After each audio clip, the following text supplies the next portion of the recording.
Для аспіранта Максима Неўзорава навука справа сямейная. Яго бабуля і маці прысвяцілі сябе даследаванням. Скончыў энергетычны факультэт, а зараз навучаецца ў аспірантуры. Сёння ён распрацоўвае сістэму, якая можа выратаваць жыццё. Ужо ў сакавіку малады вучоны прадставіць Гомельшчыну ў фінале рэспубліканскага праекту «100 ідэй для Беларусі». Яго распрацоўка – інтэлектуальная сістэма маніторынгу фізічнай нагрузкі работнікаў з выкарыстаннем штучнага інтэлекту. Яна дазволіць прадбачыць і прадухіляць траўмы на вытворчасці.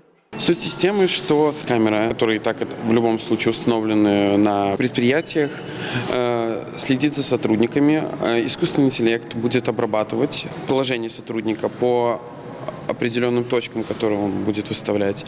И если сотрудник будет как-то нарушать, неправильно возьмет груз, полезет куда-то не туда или наклонится как-то не так, система будет предупреждать самого сотрудника, будет предупреждать его начальство и предупредит отдел охраны труда. Яшчэ адзін малады навуковец, выкладчык Дмітрый Сінягрыбаў, заканчвае аспірантуру ва ўніверсітэце імя Францыска Скарыны. Летась атрымаў грант Міністэрства адукацыі на сваё даследаванне. Тематика гранта – это изучение свойств гипотетической частицы новой на будущих коллайдерах. В прошлом году мы изучали на электрон-позитронных коллайдерах эту частицу.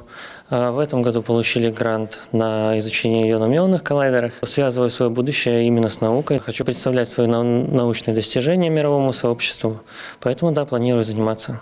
З 2011 года ў тэхнічным універсітэце дзейнічае Савет маладых навукоўцаў. Сёння ў ім 32 даследчыкі. Савет дапамагае студэнтам, магістрантам і аспірантам добиваться поспехаў. В этом году у нас 2 гранта. Молодежный научный проект уже для более солидных молодых ученых. И 1 стипендия президента на 26 год. Мы подбираем ребят для участия в конкурсе «100 идей для Беларуси». Сёлета Савет маладых вучоных прадставіў больш як 50 інавацыйных праектаў. 15 трапілі на абласны этап. У выніку 2 вучоных універсітэта будуць абараняць свае працы ў фінале. Дар'я Дрожжа, Алеся Федарцова, Александр Швыдакоў, тэлерадыёкампанія «Гомель».